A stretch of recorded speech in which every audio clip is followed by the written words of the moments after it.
Let's see. It looks like we're rolling. Rishi, do you want to, how's it going, man? Hey, man, it's going very well. How's everything with you? It's okay. I'm a little nervous. This is our first time doing this. The scary part is we can't see how people are reacting except in chat. So when things happen, we're not going to know if we suck or if we bomb or if people Whoa, want to whoa, cringe. whoa. What's with the negative talk? Ryan, believe in yourself. You're always great. So Actually, you're I not want, always great, but you're usually okay. I do fine. I want to tell people that are watching that we have a little chat thing down here. If you want to ask questions once we have our guest on, the Q&A part's the spot to ask questions. If you want to just make comments, we really want to make this interactive and fun for everybody. So don't be afraid to use comments, say hi to people. Let's get some jibber jabber going. Yes, it's a keytar, Alex. It's maybe I'll play it later on for you guys. I don't know. The hard part is I can't get sound on the Zoom because I'm using headsets and stuff. There will be a recording afterward for people that are asking. So if you have to drop off or because you think it's terrible and you want to get off, we won't get mad. There will be a recording set. Rishi's also going to help with moderating some of the conversations and stuff. Thank you for the hair, by the way. I've been really trying. I've been putting a little highlights. He's talking to me, actually. My hair looks great. No, he's not. He's Dude, you barely have hair. No, come on. So we're going to get started in a second. Rishi, do you want to say hi to the people really quick? This is your chance to tell the masses about yourself. Hi, everyone. I'm Rishi Mathur. I am Ryan's better half, probably the better looking and more thoughtful and just generous half. So, I mean, I disagree with that, but that's okay. I want to tell people why we're doing B2B Tonight today and why we've been thinking about this for a long time. About a year and a half ago, I went to a webinar and it was terrible. I saw someone pitch their product. I saw screen shares. I saw slides and I dropped off and I was like, man, I was really looking forward to that. And I won't say who the guest was, but it was really disappointing because I loved the guest that was on it. Long story short, I started thinking about what can we do that's a little different for a webinar besides just having screen shares and PowerPoints and stuff. And Rishi and I kind of got in the lab a little bit. We grabbed some test tubes and stuff, and we decided to make a talk show. And that's kind of what B2B Tonight's going to be. We're going to be doing these things. So we're going to start bi-weekly, and then we'll kind of chisel into doing them weekly as we get the machine going. But the idea is that every week we have to put something out for you people. You can just join. If you're on our list, you'll get emailed every week about it. And it's going to be bi-weekly to start. But I'm pretty excited. And our first guest is pretty sweet. But before we get rolling, Rishi, what's the deal? I heard something earlier today about you as not wanting to be the sidekick. You're not the sidekick here. You're also a host, right? Yeah, no, I'm the main host from what I was told in my contract. Oh, that contract. Yeah, what are we paying you? Do you remember? I can't disclose that, but it was the high six figures. Okay. All right. Yeah, you're getting paid in pennies. So that was pennies? I mean, a little bit. We're going to have a lot of cool things that happen throughout the show, though. We'll have panelists that come in. We might have some surprise appearances from people and stuff as these things go on. And we'll get the production quality better as we go. This is our first one, but I look good in HD, don't I? Look at this. You can see I haven't been outside at all during the pandemic and stuff. We really want people to feel good and feel positive about all the stuff that's going on. So hopefully you feel and crave that human connection with people. So I'm using a Panasonic G7 for people that are asking what camera it is. It's a very affordable camera. It's like $500 or $600. We have it hooked up to a machine. I have it on my wired internet connection, so it's a little bit better. And that's how I'm working. Rishi's literally using a native webcam, but he has one coming in the mail. Unfortunately, Rishi's in New Jersey, so it's the pandemic's really bad right there, and shipping's really slow. How's your family holding up, Rishi? We're strong. We're 4 strong. Yeah, not a single person dropped off. It's like Oregon Trail, and we're doing really well.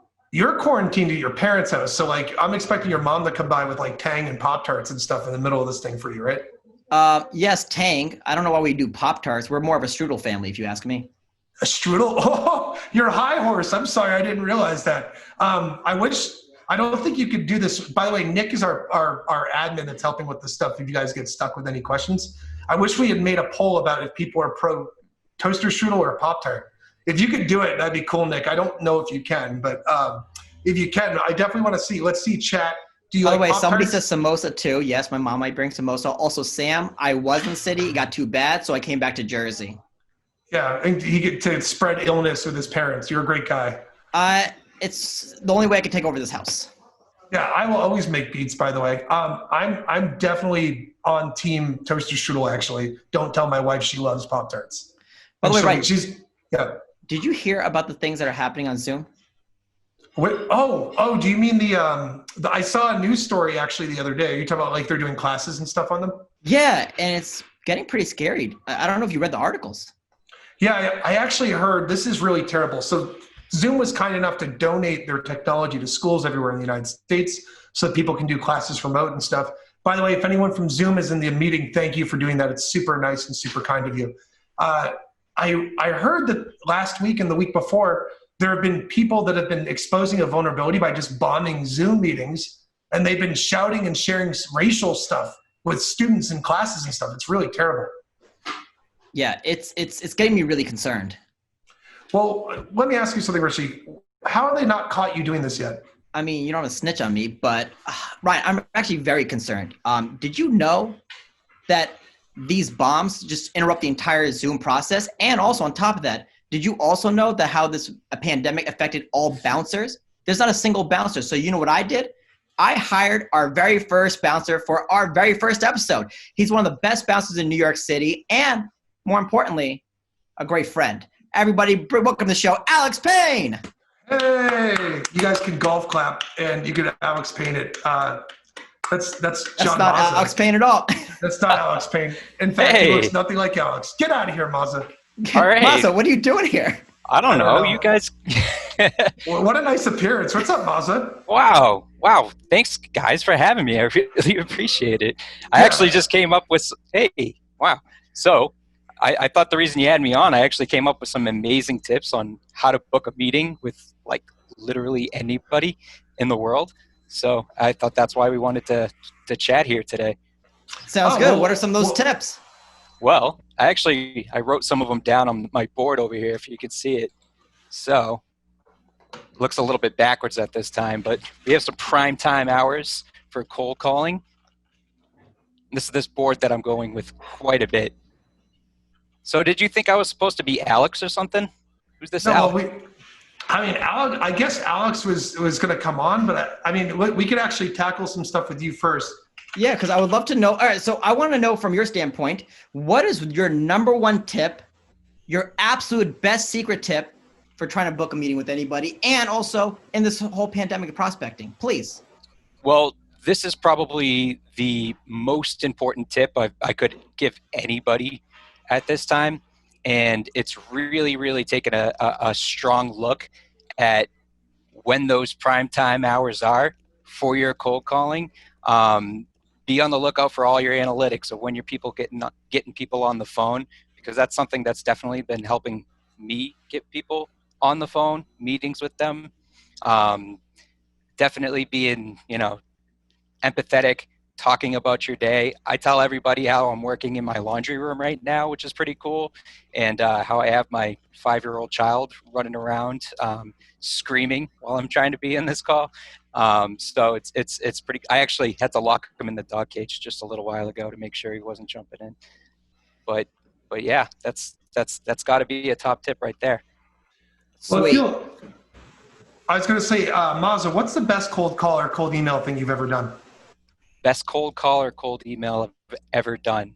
Oh geez, I actually just the other day I got somebody on the phone who was who was driving with their kids, or they were playing around with their kids, and I was like, oh holy crap, I just did this terrible thing. I don't want to let you keep you away from your family. So I sent them an email right away saying thanks for not taking my cold call today, and now I'm going to spend more time with my family because of it. And I went on for a walk, and then he was like, okay, I'll take a meeting. I didn't even ask for a meeting, and he did. That's awesome. A couple days ago. I think part of the reason that happens is because people actually want to talk to someone they like. And if you do that, I have an old saying that I always tell people when we do training at LeadIQ. One of the things we say is there's two types of people in this world. There's people that drive pickup trucks, and there's people that ask their friends to move shit for them because they're in a pickup truck. In fact, Mazza, you literally move stuff for us all the time at the office because you drive a pickup truck. Exactly. I'm the guy with the pickup truck. Yeah, so that... go ahead, Rishi. No, I'm sorry. Say, Mazza, that's fantastic. Mazza, quick question. How did you grow that beard? And has that beard changed your life in this time? Have people been resonating with you more? It seems like it's a great power move. So I shave every day, and I gave myself a haircut yesterday too. I'm trying to, but only on the side. I want the long on the back and the top. I want to make sure I have a full mullet with the beard combo going. It's definitely been a goal of mine for some time now, and I'm gonna go through with it this time. My wife won't be happy, but. So we've got, we said we're going to have some surprise cameos, John Mazza being one of them. Let's bring back our bouncer friend, Alex Payne here. Alex is going to help us with protecting the meeting to make sure things don't get out of hand. And I want to make sure that we honor that because let's be honest here. Everyone's being impacted by the economy here, especially people that bounce in New York. I mean, Rishi, you do stand up on the side. Your stand-up gigs are all canceled, right? Every single one got canceled except for this one. Thank you. Thank you. Oh, this isn't a stand-up thing. You told me I got to do 25 minutes after this. Well, listen, if people want to see your stand-up, you can do that. They can follow you on Instagram or something. That's true. They could, and they should. So it's quite all right. Anyway, we've been really trying to think about some other ways too that we can change the medium and stuff. What you want the Instagram plug? People want to know your tag. By the way, we have a Q&A right now happening. Oh, let's pop into it for a second. Yes, right. So Scott at Wheelhouse DMG has asked, have you guys played with personalized video, Vidyard, Bonjoro, etc.? Tips? Wow, have I? I mean, Mazza has too. Do you want to go first, Mazza, with how you've done video? How I've done video? Yeah. Yeah, I use video a lot of different ways. Usually you want to make them super quick videos. I even make like quick instructional videos of how to use our product, and I try to do it in special locations with my little screen. Like I did one out in the rain the other day in the freezing cold, and wanted to make sure that the prospect that I was reaching out to knew that. So, definitely getting soaking wet and stuff like that, but make them try to be entertaining and quick, get to your point very quickly, and definitely entertaining as possible. You don't have to be funny to be entertaining too, but try to do something that is going to get their attention. Yeah, one thing that I've actually noticed is when I'm doing stuff with video, a couple little tricks I'll give you guys if you're using stuff like Vidyard or Bombora or any of those apps that people use. Sorry, BombBomb, not Bombora. It's buyer intent. I'm in a different space. One thing that's really weird is when you're actually talking to someone, eye contact's a big thing. It's a little psychological thing that they used to do in door-to-door selling from like a lot of these evil, like weird telemarketing companies and stuff do this too. When you're actually selling to someone and you're asking questions and you're talking in a video, when you ask for the meeting, one of the things they tell you is to break eye contact and it'll make you feel comfortable. That's a really great tip that you can do. Another thing you can do also, and you can actually go through and work with different people. And I think I just saw Alex come on for a second, but it looks like he dropped off. Alex did come on for a second. Alex works behind the scenes. He's a ninja. He's just in the shadows. We don't know where he is. And he's doing his job. I have full faith in him. We see any trolls, we're ready. They're coming. Alex is monitoring the situation and stuff. But I was going to say, break eye contact when you ask questions. So if I'm like, hey, can we get a couple minutes to talk? Look away when you're asking for the meeting. It's something that puts people at ease after you're making eye contact with them on a webcam as you're recording. The other thing I recommend is if you're going to record a video, have light in your background. So like have light in your foreground. So if my laptop's like this, I want to twist and if I'm near a window, have the window light behind your camera, not in front of it. It'll make you pop more on screen so you don't look like a Bond villain. Even though I know that's kind of a look that Rishi's been trying to go for. All right, I'm seeing a Ryan O'Hara rant coming pretty soon, so I got to take that and say see you later to you guys. I got a meeting to go to. I love you. Have fun. This is great. Thank you so much, John Mazza. Everybody, John Mazza, one more time. Thanks for coming on, Mazza. We really appreciate it. So, Alex, are you back there? Yeah, I'm here. That's 2 strikes against you. Were you working the door or what's going on?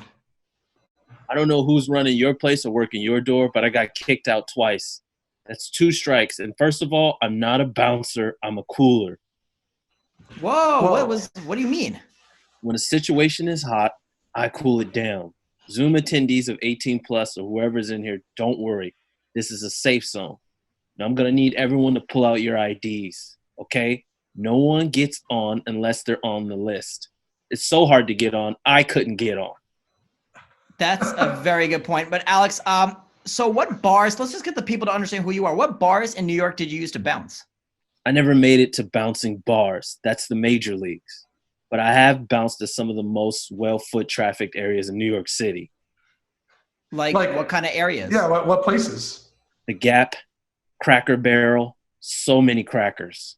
But the wildest crowds were always at Build-A-Bear. People were always putting weird things in those bears. One guy tried to stuff his kid in the bear. In the bear. Not on my watch. Well, I feel safe. How about you, Ryan? I feel really safe. I'm really comforted. We're like, the good news is we don't have to worry about anyone coming in and doing anything on this end. Ryan, hello, Ryan. Is Ryan cut off? Did he get muted? Yes, he did. Why'd you mute me? Yeah, why'd you mute me? I assessed the situation and I felt an irrelevant rant was coming along. I could see it in the white of his eyes. He left me no choice. Oh, that's a very good point. Ryan, please. We don't want to have to do that again to you. So we went through people. Alex has a list of all the people that are in this that are allowed to be here. One person we have on the list that we're really excited to introduce today is our guest of honor. For people that haven't heard about him, his name's Stu Heinecke. He's written the books like How to Get a Meeting with Anyone. He wrote this book, Get the Meeting, which, not gonna lie, I'm kind of pumped because I'm in it. I'm kind of a selfish jerk, but it's kind of cool. Ryan, hold that book to more center, please. Get the Meeting, check it out. Yeah, I'm worried it's gonna make me look bad on camera because the cover is so pretty and colorful. Everyone say hi to Stu Heinecke. Hey, Stu, how's it going? Oh, we got to unmute Stu, by the way. He's just a very quiet and reserved guy, I guess. Testing 1, 2, 3. Am I there? Yeah, Stu, you are online. Right. You have the voice of an angel, Stu. So for people that aren't familiar with Stu at all, the book is really great, by the way. I'm a huge fan. I first met Stu many years ago at a conference. I think it was the Leadership Summit in Chicago where we first saw each other. And you had you were doing a panel or a talk there. Stu, what's your story? People might not know about you. I've got a crazy background. I'm one of the Wall Street Journal cartoonists, and I'm a Hall of Fame nominated marketer twice. And I write books, and I hope I get to swoop in. I mean, my whole aim there is to swoop in with some out of left field, perspectives and insights, and have people go, "Wow, oh my God, I didn't know you could do that." And yeah, we met. I think it was the Leadership Summit. I'm watching you. I'm going, "This guy's great." I was watching. Thank you. I mean, there's a reason why you're in one of my books, right? So anyway, I'm blushing. So the thing is that really early on in my career, so I used to create first thing I used to do was I used to create direct mail campaigns for publishers. And I was using cartoons in them, and at first nobody thought it was going to work, but it worked really, really well. And but the thing is, the way that I reached out to everyone, the way that I got all of the publishers as clients, I mean, I'm like talking about Time Inc. and Condé Nast, and I'm just all these the Wall Street Journal, Forbes, et cetera, was that I used to send cartoons out to them. And I mean, the first time I did it, I got 100% response rate. That's pretty amazing. That is amazing. How are you sending them? Like, what'd you do? You just mailed them to them and said, "Hey, check out this cartoon"? No. I had my first two assignments first in publishing. So I created these direct mail campaigns for Rolling Stone and Bon Appetit, and both of them beat the controls, meaning they set new records for response right out of the box. I mean, that's crazy. So I thought, okay, great. The thing I need to do next is I need to I need to reach out at least to all of the other publishers, because if I just beat the controls first two times out, then we got to put this to the test everywhere else. So I sent an 8x10 print of a cartoon. Each cartoon's personalized, so it's about each recipient, and that went out with a letter, a note saying, "Hey, this is the device I just used to beat the controls. We need to put this to the test for your titles." And 100% of them responded. I got through to all of them. In fact, I met all of them. So that's 100%, meeting rate as well. And then they all became clients. All of them became clients. So all of that from this one little campaign that cost me about $100. That's so cool. Stu, I had a question. Does this campaign also help you make friends? Can I send a personalized cartoon and hopefully get a buddy that's not Ryan O'Hara? Yeah, I would think so. I mean, yes, it's worked. You wouldn't believe who it's worked on. Yeah. Stu, don't help him do that. If I'm his only friend, this is all he has. I can Oh keep my him God. attached to me. Yeah, but and also the contract. There's still a contract issue, isn't there? There is. Stu, you sent me some of your cartoons. Coming, Rishi. The money's coming, Rishi. Stu, you sent me some of your cartoons. Do you mind if we share this and talk about them? Yeah, go ahead. So while he's doing the screen share, Stu, how'd you get into cartooning? You just like drawing and stuff, and you realized you had a knack for it, or what? Oh, well, I mean, the first thing that happened was when I was about 8 or 10 or something, my brothers and I used to sneak Playboys out of my father's dresser drawers, and I was checking out. Well, we're checking out the whole thing, but I'm checking out the cartoons and just saying, "Wow, who are these guys? How do they do this?" And so that was kind of my first sort of pull into cartooning. And then I don't know, I've just been doing it. I've never been trained in it, but then, eventually, Gahan Wilson and Eldon Nadini are two of those cartoonists from Playboy, and then others from the New Yorker. They became part of my group. When I started my business, they became part of my group. And hey, by the way, since you're showing that cartoon, were we supposed to wear pants today? Oh no, I'm just checking. You can't see, right? No, most of our viewers have kilts and just the regular old nightgowns. Nice. This is good. So like on this one, obviously the joke is the person's remote. They're acting like they're at work and they have no pants on, and it's great. Do you want to do the next one, Rishi? Sure. Yeah, I haven't seen all these yet. This is the experience of getting older. So those things start showing up. Gotcha. So Stu, can I ask you a question? Where did this inspiration for these cartoons come up? Like, how did you come up with this idea, and then where did this come from? I don't. It's sort of like they just come up. I think it's probably, Ryan, a lot like the way you come up with your ideas for your videos, but they just sort of pop into your head mostly at night, actually. I've lost a lot of them. If it wakes you up, or if you're lying there half asleep, and you come up with just the funniest stuff, and then it's kind of a challenge to remember it in the morning. But that's sort of when they come up a lot. Absolutely. One thing, Rishi, before we move on to the next one, I wanted to ask. Actually, we have a question from the audience, really quick. Someone asked, "Do you have any wisdom for booking meetings with high-powered in-house Fortune 1000 employees and compliance professionals? Their job is risk mitigation, not risk-taking, which seems to orient them against any kind of outreach from people outside the organization. Feel free to ignore the question if it's not relevant." But I think it is relevant, actually. It's a perfect question. I was thinking maybe we should ignore it, but okay. But no, here's the thing. We are in a time, regardless of what the industry is, maybe the medical field, they're pretty busy, but otherwise, there are so many people working from home right now, and they're bored. Netflix, I can't even get on Netflix right now because it's being overused, right? I mean, people are bored, but they're also busy, and business is still running. People are still getting deals and lots of meetings. Of course, the meetings are different. They're on Zoom mostly. But the thing is, I think we're in a golden opportunity right now to connect with people while they're at home. And if you connect with them, let's say you reach out via email first, or maybe LinkedIn. LinkedIn would be a good way to do it too. But if you reach out to them and just say, "I'd like to send something I think that'll crack you up," or whatever it is, it's going to, I don't know what the effect is, but I'm going to send you something, or I would like to. Would it be okay, first of all, because some people may not want to get anything at home right now. But then, okay, then what's the address? And I'm finding that people are giving me their personal address all the time. And I'm sending my books out all the time right now.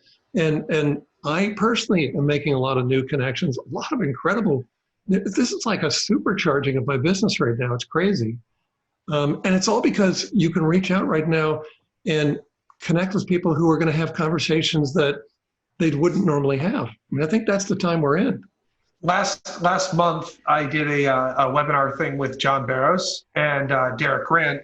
And one of the things that John was saying is that you have to do stuff that's personalized now, especially right now. Yeah. We have people that everyone knows someone that's going through this. My mother-in-law just got diagnosed with COVID-19. People know people that have passed away. I mean, Rishi's in New Jersey. He's dealing with some stuff, like people he knows all the time, friends from stand-up, friends from after work. It's impacting everyone. how inhuman can you be if you just send a templated thing to someone or just a bunch of text and walls? If you're going to reach out to lawyers and you want to figure out a way to hit them, even though they're risk adverse, you don't have to be risky, but you need to talk about them. There's a lot of cool things with lawyers because a lot of the stuff they do is public on the internet. Read about it. Read about a cool case they might have worked on. Do an article search to see if there's any cases or something or a settlement or something that happened that they might have been involved with that they posted or publicly talked about. A lot of the time, those articles and stuff will actually have a lawyer that's quoted there. If it's corporate lawyers and stuff that are more hidden or guarded, the thing is, I have a really weird way of wording this, but everybody poops. Everybody goes home. They have problems at home. They deal with issues. They all have to go to the bathroom. We're all human beings at the end of the day. Just, you're not your organization. You're not your job. You're a person outside of those things as part of your identity. And if you want to reach, if you want to reach those people, that's what you got to do. Yeah, I agree with you 100%. People are people. And this is all about making human to human connections. And, we're talking about attorneys here for a moment. And one of the things one of my clients is doing, we're working with them, is that we're sending out big boards. I can show you what they look like here in a second, but it's a big cartoon. And it's by one of the New Yorker cartoonists. And it has a couple of lawyers talking. And do you remember Perry Mason? Because otherwise, most lawyers, I think, will know who Perry Mason is. And so it's a cartoon that has these two lawyers talking. And one of them is saying it was a brilliant legal strategy. I think they borrowed it either from Ryan O'Hara or Perry Mason. And so that thing's going out, and I know they're going to love it. They're going to keep it in their office the rest of their careers. It's going to be incredible. And so Ryan, you're absolutely right. This isn't about making pitches right now. It's about making connections. But even at that though, people are doing deals. They're doing deals all throughout this period right now. I'm craving it too. I'm craving that human connection with people. I don't know if other people are feeling the same way, but I'm almost every Friday I get out of work and I'm having a panic fit of not socializing with people, and it's driving me insane. Absolutely. Rishi, you had a question, right? You wanted to ask? I had one question. Ryan, you mentioned that everyone poops, correct? I did. Does everyone use a bidet? Because if you're not, I highly recommend it. This is a good opportunity to talk about that, and I would like to use that platform to do so. Okay. That's why we're here, to talk about bidets. I love that I'm trying to reach executives of VPs of sales, and we're talking about that. No, I'm just saying we're all vulnerable. I actually think one of the best ways right now to book more meetings is share your vulnerability with people. And if you can do it over a video, if you're good at a cartoon, one of the things I love about you, Stu, you actually talk a lot about, in your first book, you talked a lot about contact marketing. And what you do is you almost treat prospecting like you're reaching out to one person, and your marketing campaigns for one person. And I love that. Favorite story that I remember you told me was one with Dan Walschmitz, who I actually met in South Carolina. Tell the story, Stu. It's crazy. Yeah. Well, here's the thing. I use cartoons to break through to people, and you use video a lot. And I don't know what else you use, but I wrote about you in the book because you use video. Thanks. But people are using all kinds of really audacious things to break through. And Dan is a great example. He uses what I would call a visual metaphor. Well, I did call a visual metaphor in the book. And so, Dan writes edgy conversations. It's one of the top ranked sales blogs. And the guy, you met him. So I haven't even met him in person yet, actually. But the guy runs 100-mile races and he wins these things, right? So ultra competitive athlete. That's part of his brand as well. And the thing is that he's a turnaround specialist. That's what he actually does for a living. And he has this great process for reaching reaching the CEOs of companies that need his services. And where do you can't get a list like that. That doesn't happen, right? So, but the way that he does it is he's looking for trigger events. He reads the business news every morning, looking for stories of missed earnings estimates. And, short story long already, but long story short, is that he sent them a sword. He has the sword made up, and I've cost him $1,000 every time he does this. And he puts a handwritten note in this beautiful wooden box with the sword. And the note says, hey, dear, for example, if you're sending it to you, dear Ryan, business is war, and I noticed you lost a battle recently. I just want to let you know, if you ever need a few extra hands in battle, we've got your back. And that's outrageous. And guess what kind of response rate he gets to that? I love this. Go ahead. Well, because I know, because I've read it, but you've read it. But He gets 100% response rate to that campaign. 100%. 100%. And he spends $1,000. Here's what's interesting about contact marketing. You're right, Ryan. We're only going to the handful of people that we know are going to change the scale of everything. So when when you think about someone spending $1,000 every time he reaches out to one person, it's a big risk, right? But on the other hand, they're well qualified. They just announced missed earnings estimates, so they need those kinds of services. And when he sells a consulting engagement, it's $1 million and up. It's incredible, right? So let's break that down for sales reps that are listening and VPs of sales that are trying to build cadences and sequences for this. Here's how I would handle this. If I'm you, the reason you're doing this is because when you actually go and do these cool tactics, it becomes the subject of your follow-up, your cold calls. Did you get my package in the mail? I sent you something really cool. Email, I sent you a sword. Did you see the sword? Have you had a chance to sword fight with anyone in the office yet? Like, there's all kinds of cool things you can do to humanize your outreach. In a pandemic world, you just have to do it with personal email or personal addresses for people. You send stuff to them. I got something in the mail the other day. Someone sent me a pair of socks with their company on it. And guess what? I'm wearing them. Not right now. I wore them yesterday. I don't want to pour them. I should have worn them today because I knew I was going to bring up that story. But that's what I'm getting at. You can actually do some stuff and look these things up and find it out about someone. Try and match up the city with the person. You can even message them, be like, hey, I want to send you a gift. Is there any way I can get an address that I could send to you? What's a good address right now? Now, to circle back to this, Dan actually, I think I remember you mentioned too, like the swords that Dan made were actually made by the guys that made Gladiator, right? Like they did all the props for Gladiator or something? Exactly, yeah. Yeah, they're cool swords. They're pretty cool. I have it in my studio here somewhere, but it's too big. It's huge. Yeah. Big things. Too big But to show. it's disruptive. It stays on your desk, and you're going to think of it every time you see it. You're going to think of Dan, and you're going to want to do something with it. Yeah, and think about it. If you get, a sword, I guess you could call it a gift too, but nobody's sitting around waiting. God, I wish someone would send me a sword, right? So but the thing is, it's a physical representation of the value that he intends to bring to you. And by the way, it also represents it's just sort of, it represents his personal brand. Again, knife's edge because of edgy conversation and ultra competitiveness. I mean, a sword just embodies who he is as a consultant and as a person. So Tim actually asked a great question. He said, it's no secret we're in a crisis. Do you acknowledge it in your messages or do you focus on value prop? Just seems like every sales email I get has some sad, depressing theme one-liner. I want to talk about this. I'll tell you something that's driving me nuts. I am getting a ton of emails from people, and you know what they're saying in the email? They're saying, hope your family's safe or hope you're well. And I get that, but you're implying that anyone that's writing an email that doesn't say that is saying that they don't hope my family's well. It's kind of a given. What I would do instead is I would actually open up with how I'm feeling and how I'm dealing with stuff. For example, I did a promo video on LinkedIn for this event. And when I put the promo video up online, I literally talked about how I'm dealing with the quarantine, and I made a couple jokes about it. I chose to use a different angle to make light of a bad situation. But if I were prospecting to someone, I'd probably open up with a little joke about how I'm doing with it or something. We don't have to be downers with everything. I mean, it's a downtime.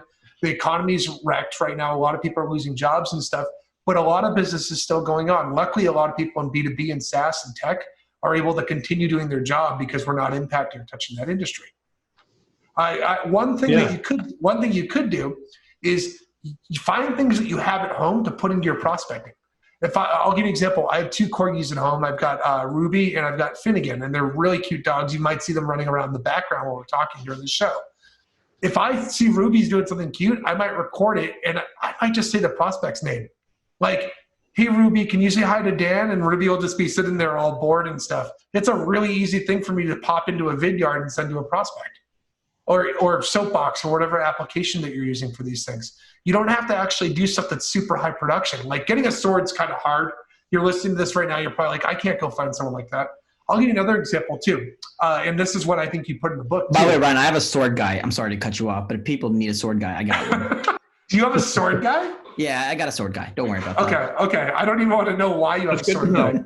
Rishi just goes to Renaissance fairs. That's the truth. We're finding out secrets about him.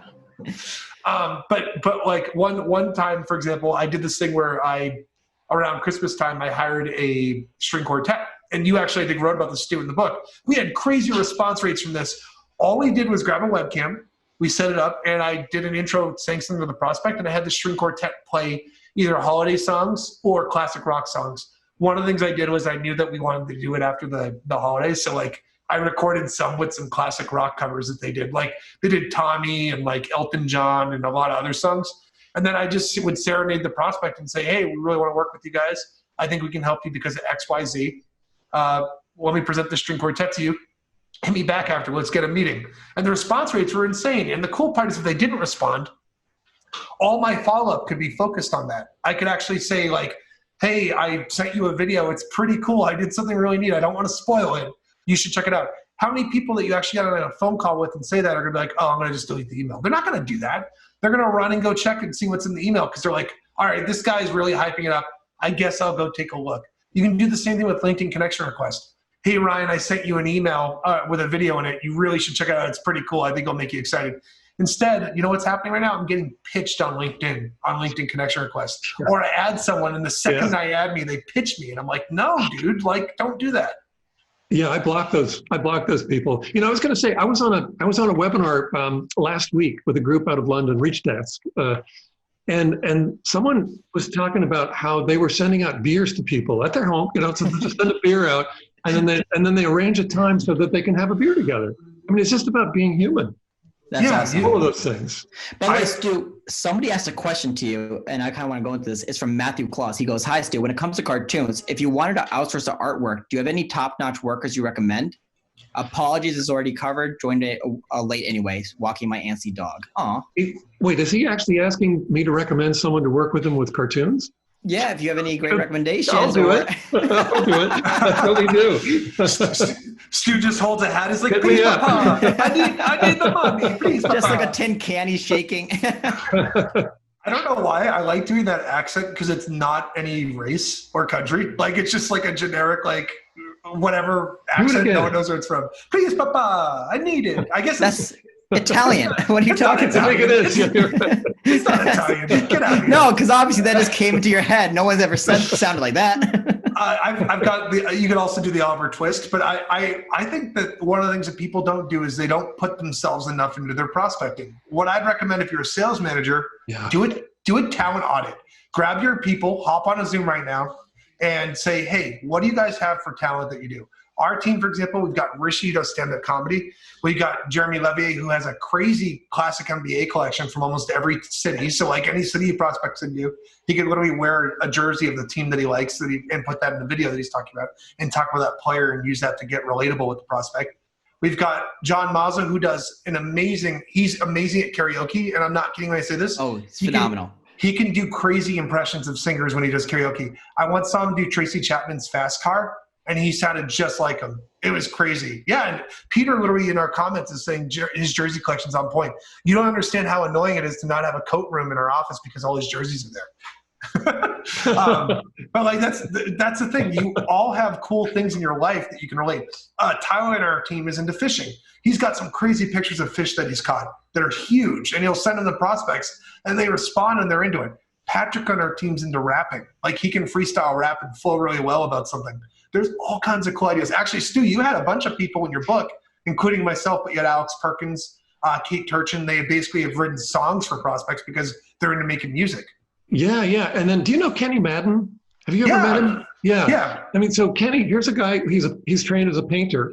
And so he paints, he comes up with all kinds of really cool stuff, actually. His artwork is amazing.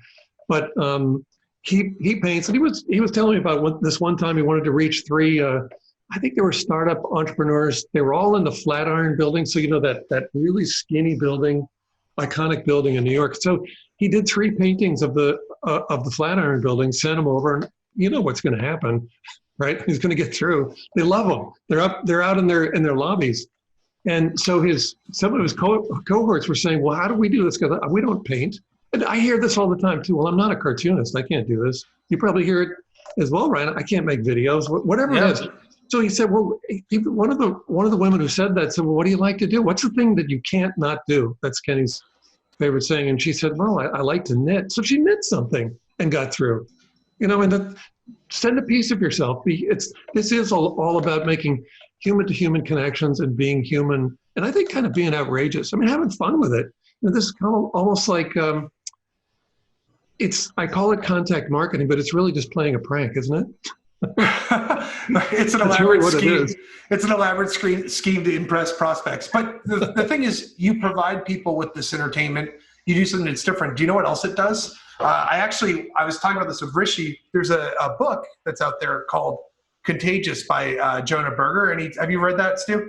No, I don't know that one, but he's great. It's a great book. Him and a bunch of students at the Wharton School analyzed what made things go viral. And he looked at all these different, it studied thousands of things that have blown up that have big news stories and stuff. And one of the things that he talks about is having a cool story to tell. That's one of the things that makes something go viral. One of the unbelievable things that he did, he realized that a lot of stuff that goes viral isn't shared online, it's shared offline. So think about it from this perspective. I'm at my desk. Right now we're remote, so I guess it's still online, but I'm not putting it on Facebook or Twitter or something. And I'm at my desk and I get a sword in the mail. What am I going to do? Probably going to take a picture of it and text my friends and be like, hey, look, someone sent me a sword. What the hell's going on? Another example of this that worked for us a couple of years ago when I was prospecting, I remember I grabbed a couple, I went on Amazon, I just bought a bunch of people Point Break on DVD with Swayze and the Keanu Reeves version, not the remake, because let's be honest here, why the hell did they remake a masterpiece? I don't understand it. But all I did was I sent these DVDs to prospects with no context, no note. And then a couple weeks later, I wrote an email to them that was like, hey, I sent you the greatest movie of all time in the mail. Did you get my package? And when they didn't answer, I called and asked that. And the thing is, they'd laugh and say, ha, you really think Point Break? The joke they think is that Point Break is the greatest movie in the world. They don't know that I'm not joking. But if they do think I'm joking, then it's okay. Because even art snobs realize that it's over the top and appreciation and passion of my love for Point Break. You can do things to almost entertain someone. And you know what they did? Some of these people were taking pictures of it and putting it online because it was a cool story. A prospect sent me Point Break on DVD and then put it online. A prospect sent me a string quartet and then took a picture and put it online. A prospect sent me a song on an acoustic guitar. If you have none of these talents, you probably have something. Not everyone grows up and says, I want to work in sales. There's probably other things that you want to do. Yeah.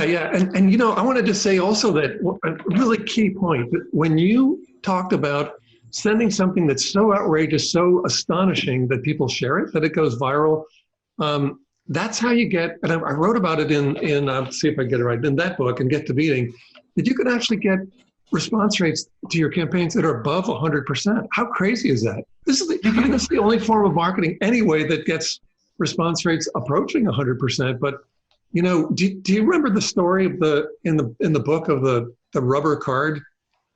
I don't actually. I feel bad, but go ahead. That's all right. Because this one guy had, and it's about pocket campaigns in the book, but this one guy had his card made up, and it's made on this piece. It's a piece of rubber. It's the size of a business card, but they put it on a jig and stretched it out. Right. So I got to put it in the camera.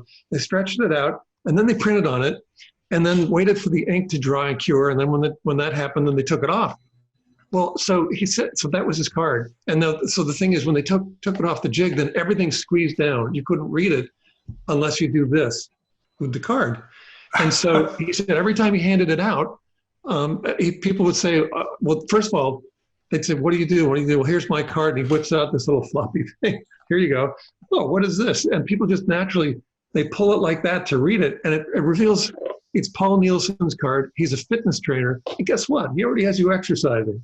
Isn't that cool? That's awesome. Right? So that's so cool. So people would take that and they'd bring it into the office and they'd show her, look at this card I got from this guy. They'd stretch it and they'd look at that. He already has you exercising. And it was a visual metaphor for what, it's like, this is what it's like to work out with Paul. And so every time he handed one out, he said he'd get 3 or 4 new clients. And here's one of my business cards. I got pretty cool business cards. I've never had that happen. I've never handed out my card and got any clients actually because of the card. But that pass along is critical. Isn't that amazing? Yep. Yeah, it's really cool. We actually have a question I want to answer that we can answer together, Stu. Tony asked, totally see how this works for one-to-one connections to potential gatekeepers, but could you talk about how this might appeal to one-to-many? And I have some thoughts on this, but do you want to answer first, or do you want me to? Well, I mean, one thing, the personalized stuff can work in one-to-many, and that's what I was doing in direct mail. And so we had cartoons on the outer envelope, and the cartoon was about the recipient, and we would sell, or not sell, but with their paid order, whatever they did, whatever the required action was, we'd send them a print of the cartoon. So, I mean, you could do one-to-many. I call that wide personalization, but and wide personalization works great in contact marketing as well. I mean, that's what we use in our big board. I better show you a big board soon. But anyway, in our big board campaigns. But the thing about contact marketing is that this really is the opposite of going one-to-many. This is about going to that handful of people who can change everything, who can be a dream client or a dream strategic partner or a mentor or getting a job. All these things require getting meetings. And I think I think what it gets most interesting when you're doing one-to-one. What do you think, Ryan? So I have two thoughts for it. I agree with you on especially right now. Almost every salesperson that I've talked to, sales trainer, has told me that this is the time to do one-to-one. Like, don't do one-to-many right now because it's going to be discounted. I understand you might be working at a company that has activity goals you have to hit every day. Let's start with that problem, and then we'll go wider. Rishi, your job is to make sure I get back to my main point. I got you. Okay. So when you're doing one-to-one or when you're doing one-to-many, if you want to try and get more of this done, the first suggestion I have is build an assembly line of a campaign that you're going to do.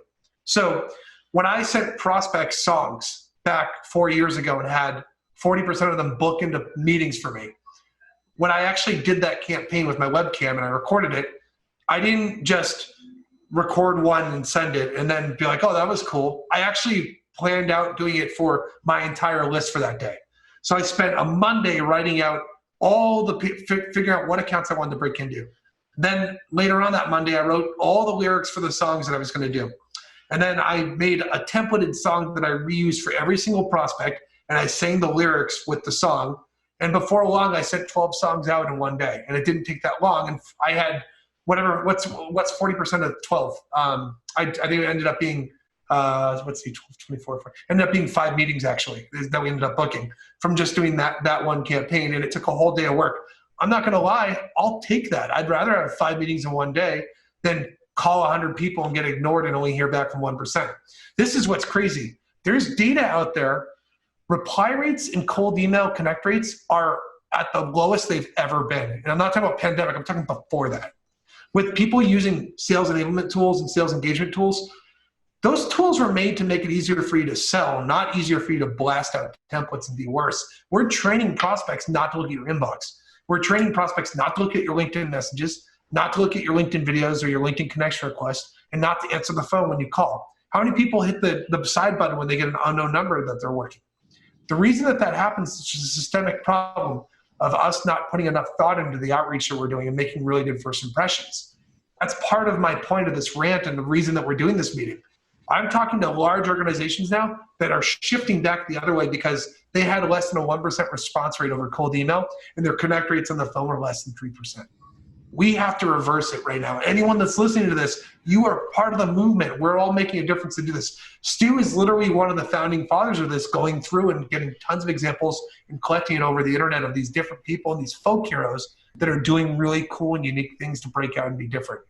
And that's sort of where I'm going with this. You can go and do these things. If you have a boss and you want to figure out a way to do something that's a little bit more customized, what I'd recommend to get in the habit of it is what I call the 10-minute game.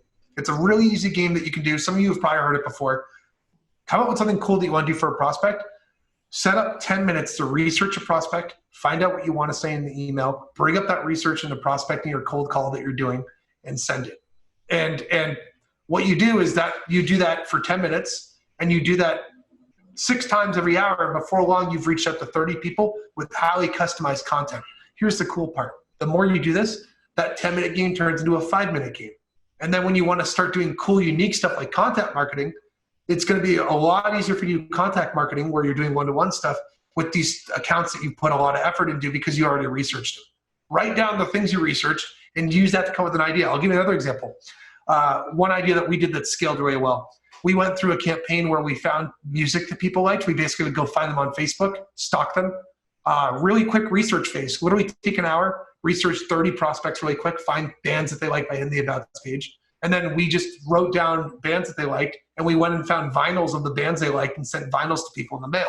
You know what those people do? They hang those vinyls up at their office. Someone says, "What's with the vinyl? Do you like that band?" They're like, "Oh yeah, this company bought it for me." Now you're not just breaking into that one prospect, you're breaking into that whole target account. So that's what I'm getting at, is like, you can actually capitalize on this stuff. The other interesting part is you're not just going after a person anymore. Those days are dead. If you're in this webinar and you're not doing account-based selling, you're probably not getting good response rates. It's very difficult to do. If you do account-based selling, you're going to go after an entire account and you want to reach out to many people.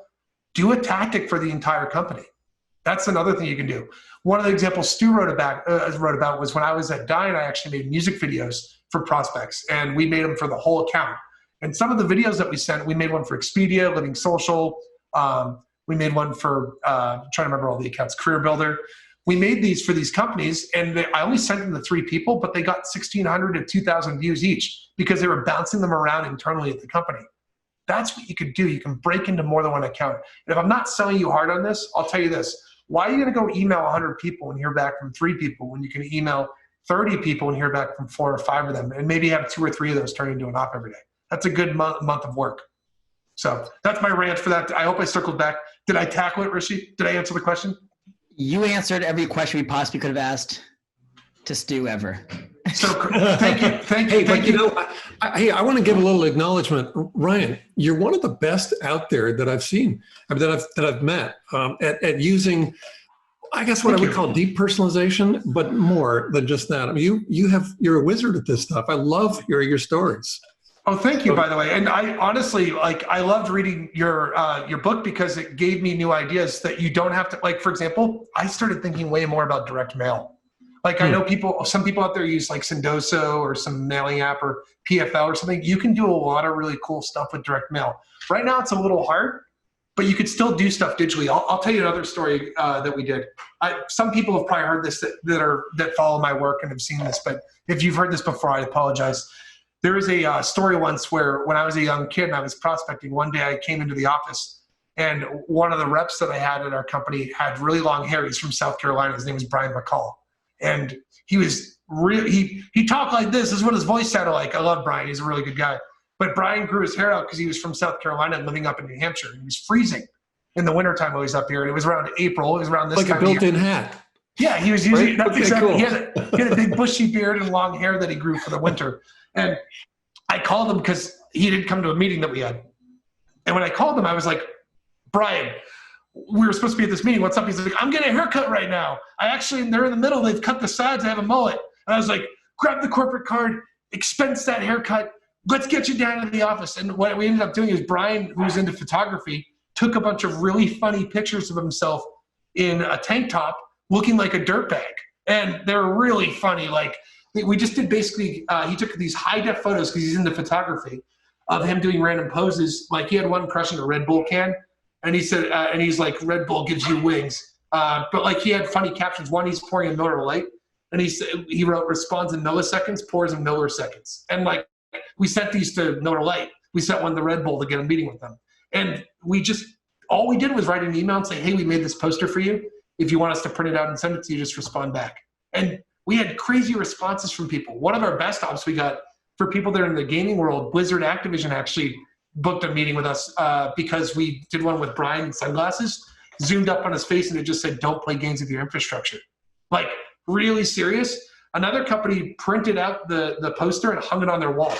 So you can do these things that scale where you're tweaking things by industry or you're tweaking things by the ideal customer profile.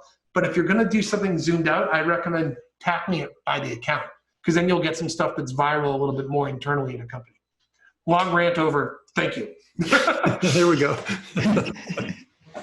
So, I was just going to say, there's so many things, so many ways to approach this, and again, I don't know. I'm going to just sound like a broken record. Just have some fun with it, and be human. Saying be human. We like, don't be a salesperson. Be a human. Don't use automation. Be human. Just reach out to people. Reach out to people like you would friends. Just have fun with it. But you were going to ask a question. I was going to say we should go through some of the questions, Rishi, because we are getting close to wrap-up time. It's 2:56. Let's fly through some of these. Yeah, so one of the questions is, with one-on-one right now, how would you go about getting these things to people if it's a tangible product? Would someone really give you their home address? Yeah, they are doing it. If it's something that they want, if it's something that's intriguing, then they are giving addresses. I mean, I think, I'm not sure what he was thinking of sending, but books are a great thing to send, for one. I mean, people are catching up on their reading, aren't they? I would recommend sending a Stu Heinecke book. Yeah, that's a great idea. And let's draw on that for a moment. And we think about it. But some people are sending out things that are, let's say, survival kits, sort of meant, I don't know what, just something to keep your sanity. I mean, like someone was sending out just a sheet of bubble wrap so that people could pop it. Just get a little bit of aggression out. How cheap is that too? That's super cheap. It's nothing. Awesome. Yeah, and how personalized is it? You don't have to put a lot of production into it. Brian asked a great question. He said, what was the subject line for your songs? I'll tell you what makes a good subject line for contact marketing if you're going to use email to follow up on something that you did. Make your subject line vague enough to draw and open and use curiosity, but relate back to the body. So like, don't make a subject line like your kid's at the nurse's office and I have your child, because that'll piss the person off if you don't actually have that situation going on in the body of the email. Instead, make your subject line vague enough. So like for me, I just did song for first name, song for company name if I'm sending it to more than one person. You just do little vague things and then make sure in the body of the email, hey, blah, blah, huge fan of you because XYZ, something personalized about them. We think we can help you with prospecting, so I made this song for you. Hopefully you like it. What are your thoughts on talking? And you don't know how many replies I got back from that. Super easy. One of my best subject lines is, I just put their first name in. So Ryan, a cartoon about you.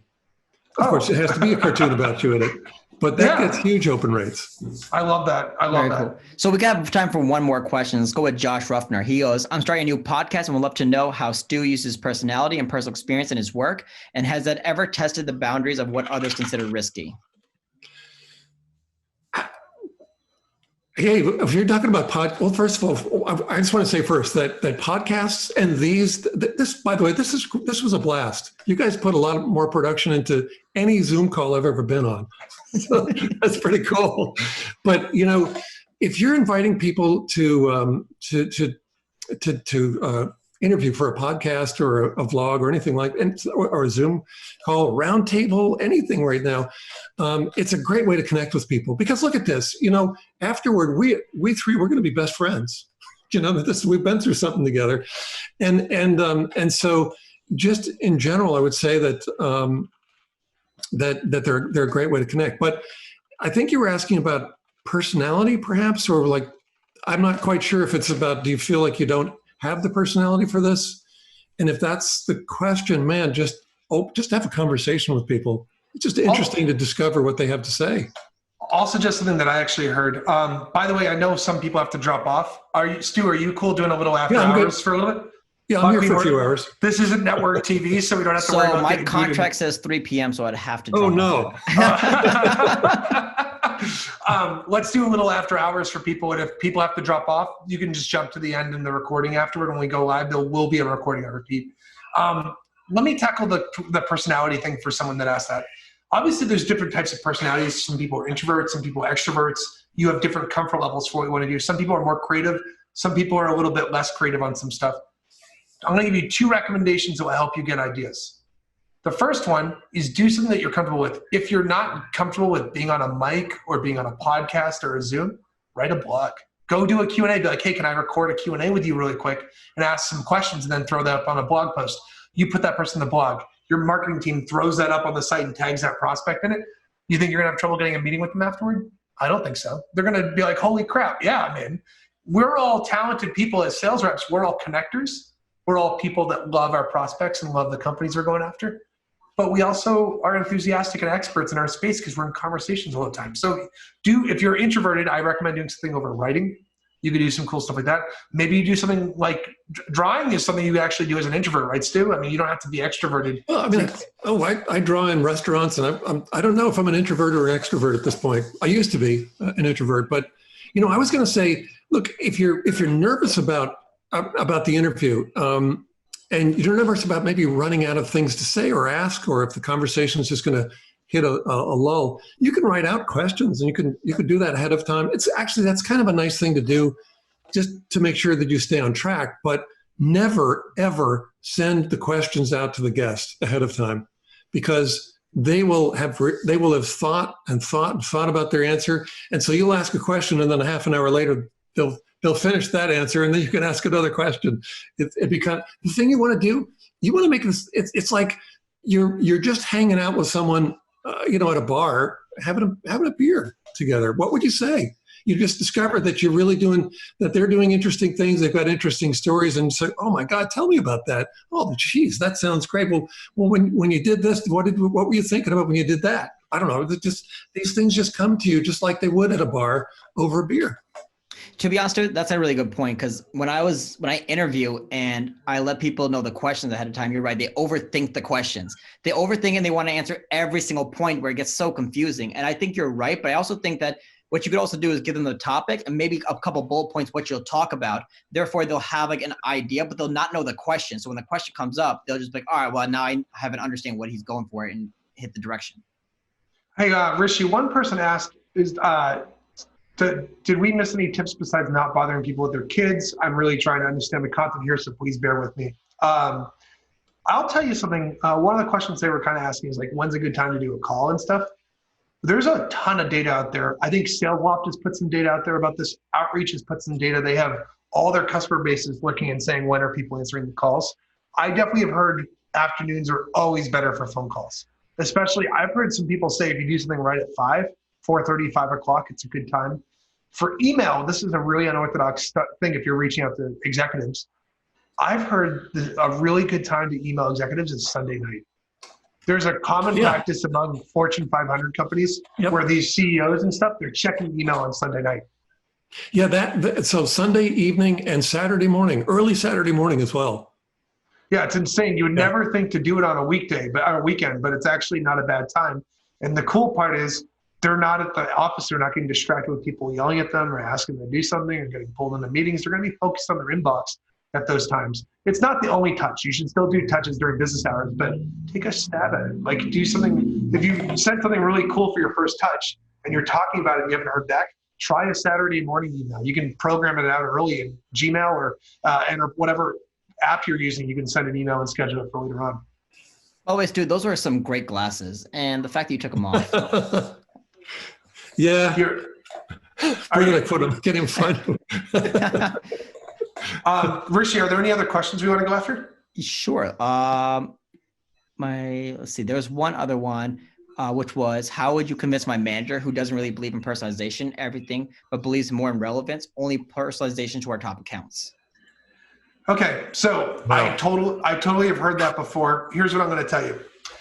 If you try what we're talking about here and you get responses from your top accounts, your manager's not going to care what your activity is. And if they do, you should probably be looking for another job. The thing, I'll give you an example. At LeadIQ, we're really tight with the John Barrows people. We've done a lot of training with them. Literally, if you buy our product, you get John Barrows' online training with us. They talk a lot about tiered accounts. Tier C and B are for experimenting. Tier A is for these are my A player, my target accounts I'm going after, right? You can actually go through and if it's an A+ account, personalize it like we're talking about today. If it's a B or C, you can do experimenting with your value prop. That's what they suggest. Only do it as an experiment.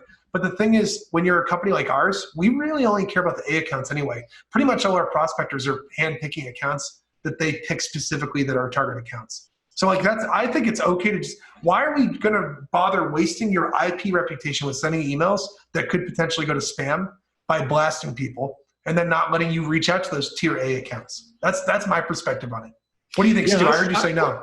Yeah, well, I want to jump in too, because one of the coolest stories I heard after How to Get a Meeting with Anyone came out, someone said, I want to tell you my story, and I'm going to shorten it up a lot just to say that he and his colleagues, they were required to do 100 phone calls a day. So this was a just cold call mill, and they weren't getting anywhere. And so he decided, well, okay, he read my book and he decided what I'm going to do is I'm going to use deep personalization. I'm going to figure out what each person that I want to reach is into. And I'm just going to do a few of them, just a handful of them. And so he reached out to the first guy, someone that they had never been able to reach through their cold calling, and discovered the guy was into cooking and kids and our family anyway, cooking and family and technology. So he sent him, he had this custom apron made up with a Stanley C. Clarke quote on it, had it embroidered on it, sent it over. I remember reading about this. I remember reading this, yeah. And he got right through. And then the next thing that happens is his colleagues start saying, well, wait a minute. The other SDRs are going, how are you getting through? What's going on? Would you show us? Would you teach us? And sure. So he's working with one of his colleagues, and they're working on one of here's another one that no one had been able to break through to. And they discovered the guy's really into falconry. And so they sent him, I'm going to shorten it up. They sent him a falconry glove and got 3 deals from it. Holy crap. And so then the boss upstairs is saying, what the hell's going on here? What are you guys doing? And they told him, and the Dom, the guy who was telling the story, was promoted to sales manager of the company because of this.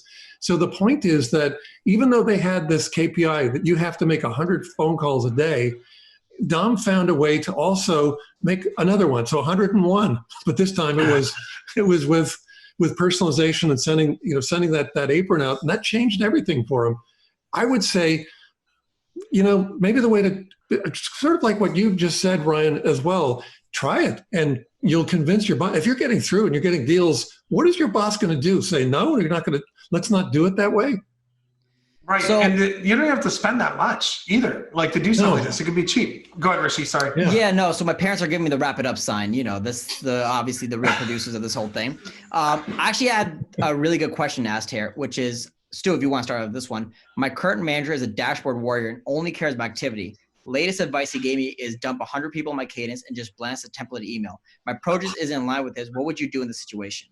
Well, I think, this is, Ryan, you might have wanted to take this one too, because this thing of blasting people with email, it's a crowded channel. Get the hell out of crowded channels. They're too crowded. Because they're so crowded, they don't work.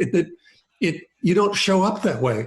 So, but then Ryan, your point was, if you keep sending that stuff out, all that happens is emails from you go into spam folders. I mean, that's horrible. That's really wearing everybody down. So if your boss is saying that, same advice I just gave, I guess you're going to have to do what your boss tells you, or maybe, as Ryan said, get another boss. Get another place to work. But work smart on your own. Do a little bit of your own kind of self-directed work, and show your boss that this is actually what creates results. Not clobbering people with irrelevant automated spam emails. If you think about it, the way I look at it, no one ever remembers you for the things you don't do.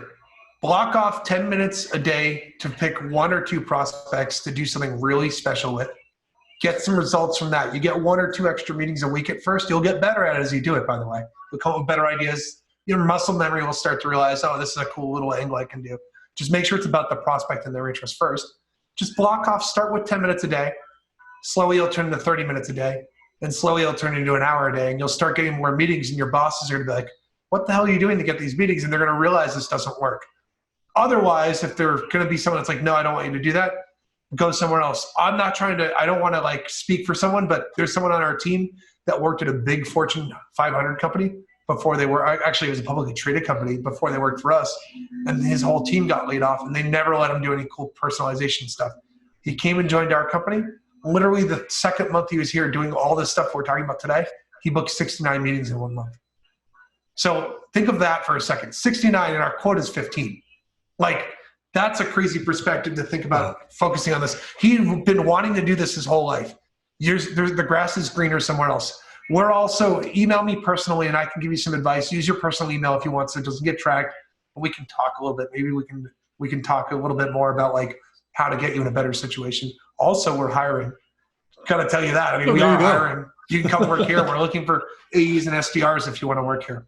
We're going to wrap up now because Rishi's going to get kicked out of his parents' house and have to be outside in the streets. And we both know that that's not good for him, right, Stu?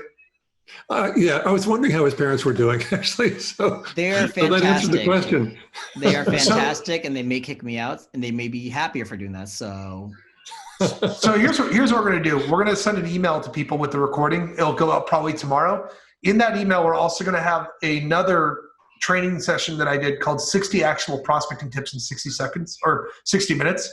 It's very good. It's going to teach you a bunch of stuff that will help you. I recommend it. I literally did this at other Fortune companies. Really big companies had me do this training, and they loved it. And they've been doing it and getting good results. So go check it out. It's going to be free. You just have to click on a link when you get the email tomorrow. Stu, thank you for being on. Everyone, please go get the book. Get these books. That's right. I got them too. There we go. But I don't have them. It's messed up. Hey, listen, thank you so much this was a blast. And as I said at the top of the show, I've never seen a Zoom call like this. So this was a blast. So thanks so much for having me on. I appreciate you. All right, thank you very much. We'll answer some questions for people also if they want. Just email back when we send the email tomorrow. Thank you, Stu, very much for coming on. See you guys.